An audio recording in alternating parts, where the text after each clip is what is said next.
Singer, songwriter, TV personality, Keyshia Cole is the California-born artist whose raspy voice and full-body delivery made for the perfect storm when she broke onto the scene. Today, we're taking a look at her 7 studio albums and giving you our rankings of the singer's distinguished catalog. Note, this list will not include her live EP or mixtapes. And yes, Keyshia Cole has mixtapes. We'd also appreciate if you hit that like and subscribe button, turn your notifications on. I'm QB for Culturalist Theory. Let's get to it. Number 7, Point of No Return. Originally set to be released in conjunction with her BET reality show, Keyshia Cole All In, Point of No Return would drop October of 2014, while her show was delayed until February the following year. Tapping producers Mike Will Made It, DJ Mustard, and S1, with features from 2 Chainz, Juicy J, and Future. Keyshia's vision for her 6th album involved more hip-hop and trap influences than any of her previous projects. Unfortunately, the change in sound didn't bode well, as this album wasn't well received critically or commercially. The project would debut at number 9 on the charts with only 26,000 units sold in its first week. The album marks Keyshia's furthest departures from her heartbreak melodic ballads of the 2000s that helped her rise to prominence. While some of these collaborations sound interesting on paper, in reality, the execution leaves a lot to be desired and few positives to take away. If you had to pull one record for your Keyshia Cole playlist, the DJ Mustard produced She would be our recommendation. Number 6, Calling All Hearts. Keyshia's 4th studio release, Calling All Hearts, was her first project to see a noticeable drop in commercial reception. Debuting at number 9 behind 128,000 in first week sales, Calling All Hearts would drop 7 spots from her last release, likely due to forgettable singles I Ain't Through featuring Nicki Minaj and Take Me Away. The album had a few solid tracks, Sometimes, Thank You, and Tired of Doing Me, all giving voice to Keyshia's unique pain and perspective. The project falls short, however, in providing a solid supporting cast of album cuts. With just 43 minutes in runtime and no real remarkable performance to speak of, Calling All Hearts unfortunately gets lost in the shuffle. Number 5, 11:11 Reset. Keyshia's most recent release just cracks our top 5. We hear her shining on standouts and capable, delivering one of her strongest performances of the 2010s. Well-placed features are present too, as her link out with Thugga on Act Right and the Kamaya featured Ride are solid tracks, but Remy Ma steals the spotlight on lead single You. The project would peak at number 37 on the charts with just over 13,000 units sold in the first week. Don't let the numbers fool you though. 11:11 sees Keyshia returning to her roots and giving audiences nothing but vocals and vibes. Also serving as executive producer, Keyshia would get additional support from the likes of Drummer Boy, DJ Mustard, and Bongo By The Way. Overall, while she isn't covering new ground, Reset feels exactly how she envisioned it to be. Keyshia in the right soundscape at the perfect time.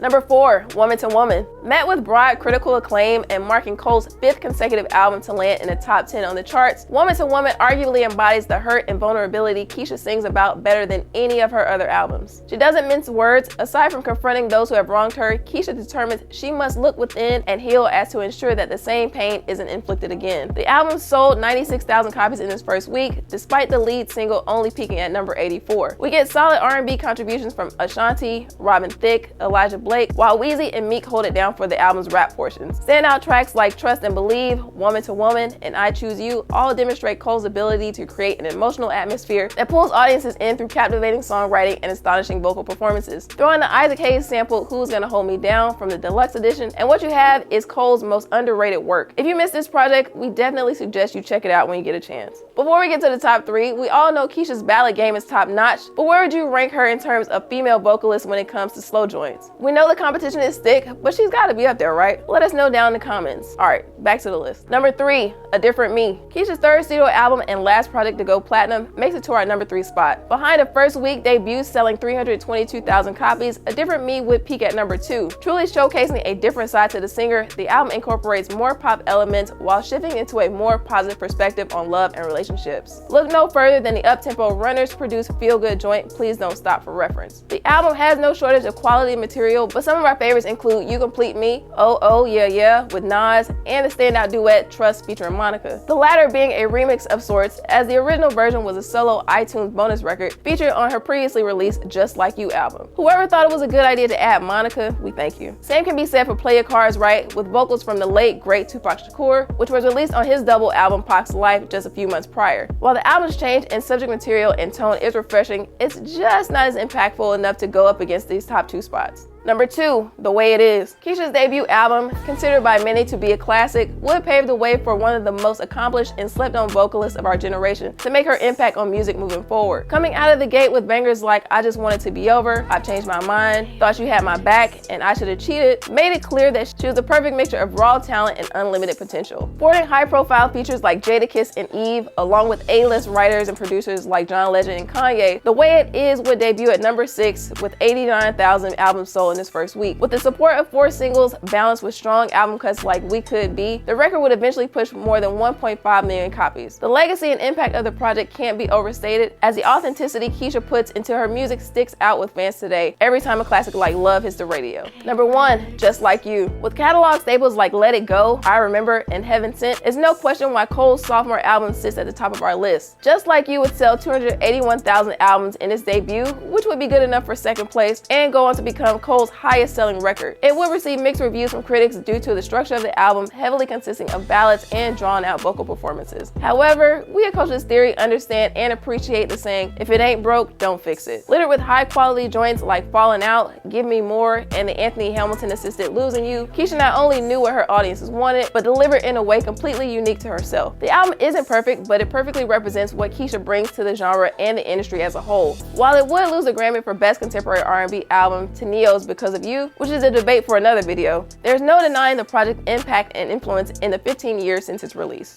And that's gonna do it for this one. Let us know down in the comments what you think of this video. Don't forget to spread the word. Nobody's doing it like us, and you can tell them we said it. Catch you next week. I'm QB. I'm out.